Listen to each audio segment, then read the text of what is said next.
Harden. Shams joining us this morning to discuss. Good morning. Thank you for getting up and hanging out with us, Shams. Let's start there. James Harden, where do things stand right now on his trade demand, his trade requests? Yeah, so James Harden is in Houston. He's complying with the NBA's coronavirus testing protocols. And as of right now, the expectation around the team, around James Harden, is that he will remain professional. But he's going to continue to let the Rockets know that when you guys are ready for a move, I mean, I'm ready. And so the only people that can make a transaction right now are the Rockets in terms of being able to pull the trigger on a trade. He's got 2 years guaranteed left on his deal, and we don't usually see superstar franchise cornerstones get traded with 2 years left on their deal. Even if they ask out, those deals usually happen with 1 year left on their deal. But James Harden has made it clear he wants a move to a contending team, and he's made it known these 4 teams he'd prefer a trade to. I think at the top of that list are the Sixers and the Nets, and then 2 other East contenders in Milwaukee and Miami. I think the bottom line here is that James Harden has made it known he wants to be on a winning, contending team elsewhere. Yeah, ideally out east, not have to go through LeBron. Smart. So you're right. Usually it's only with 1 year left on a deal, which is why guys can kind of direct where they go to a degree, because teams don't want to give up a ton for a player that's going to walk in a year.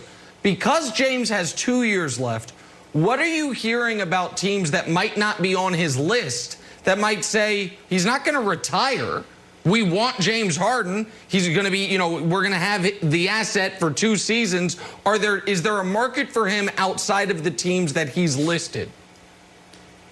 I think potentially, but in a lot of ways, a lot of people expected that the Nets and the Sixers would be the 2 front-running teams throughout this process. And then now you're starting to see it, open up a little bit to Milwaukee, to Miami. There's always, Nick, a team that comes out of nowhere, right, that starts to make a play. Yep. And who knows what develops as the year goes on. I think a lot of this, and that's why Houston is going to, try to prolong this as much as possible, because right now the offers that are on the table just don't fit their criteria for a James Harden trade. And they want an all-star caliber player, a young star type of guy, along with another rotation player, as well as draft picks. And that offer just is not on the table. So if you're them, do you wait out on Philadelphia to make Ben Simmons available?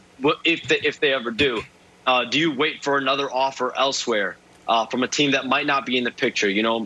Maybe like a Boston, a Denver. I haven't gotten the sense that either of those teams is in the mix right now. So that's why more and more this looks like it's going to be something that goes into the year, depending on how James Harden plays this, depending on how he goes about his business, how professional he stays. Does he play in the games? Does he sit out here and there? At the end of the day, he's made it clear he feels like he's exhausted winning a title, championship contending in Houston. He wants to go elsewhere to accomplish a championship at the age of 31 in his prime years, as he still has a few of those left. Okay, Sean. So the seat I occupy on this show is the player's perspective, okay? So I'm always going to take that angle.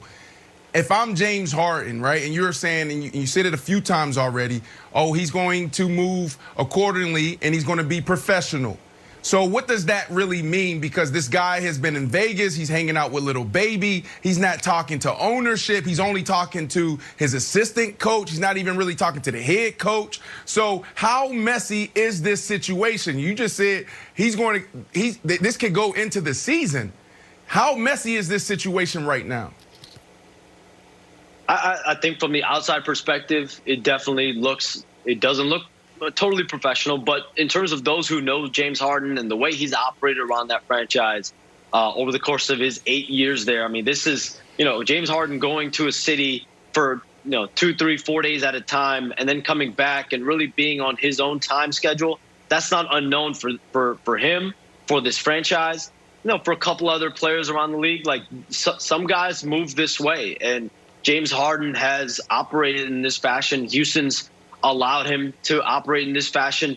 But at the end of the day, he's taken days to himself to go on quick trips, and then he's come back and he's put up 50-point triple-doubles. So how much can we really live with James Harden? As long as he continues to produce at that level, I think Houston's been like, listen, we understand the dynamic that we have here as long as we produce. And James Harden, if anything, you have to give him this. He's produced at a high level. He's always been durable. He's always been on the floor. He's always played his games, played heavy minutes, has played through injury. So James Harden, for the most part, he's done everything you can ask for as just on the court NBA player.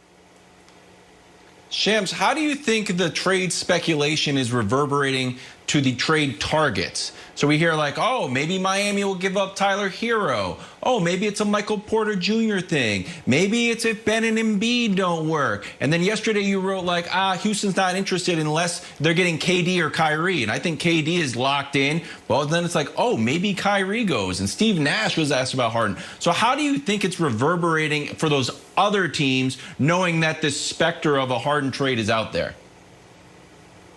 I mean, that's not something those teams want to deal with, especially when you're looking at Brooklyn and Miami. I mean, Milwaukee, too. I mean, all these teams that are on his preferred list, these are teams that have contending aspirations. They don't want, if you're looking at it from a team perspective, they don't want their players' names to be out there in trade talks. But there haven't been, you look at Philly. They have yet to make Ben Simmons or Joel Embiid available at any trade talks. They want to see how those two cornerstones look around bevy of shooters that Daryl Morey brought in, Dwight Howard, Doc Rivers, the new coach. Miami, same thing. They want to, they're not trying to move either Bam Adebayo or Jimmy Butler. The Milwaukee Bucks seem set. They made their big move this offseason, getting Drew Holiday. So some of these teams, they've made their moves. And so could things change as the year goes on? Could they then look at their team, see how the team develops? I think that's what Houston is weighing. I think Houston in a perfect world would still want to see how James Harden fits with John Wall, DeMarcus Cousins, Christian Wood, and see if this team can win and compete at a high level in the Western Conference. But at the end of the day, I think James Harden has made it clear he feels like he's exhausted championship contention there and wants to go elsewhere. All right, Shams, I want to take a turn, talk to you a little about Paul George. Yesterday, he signed the 5-year, $226 million extension with the Clippers. He said after signing, I owe them a trophy.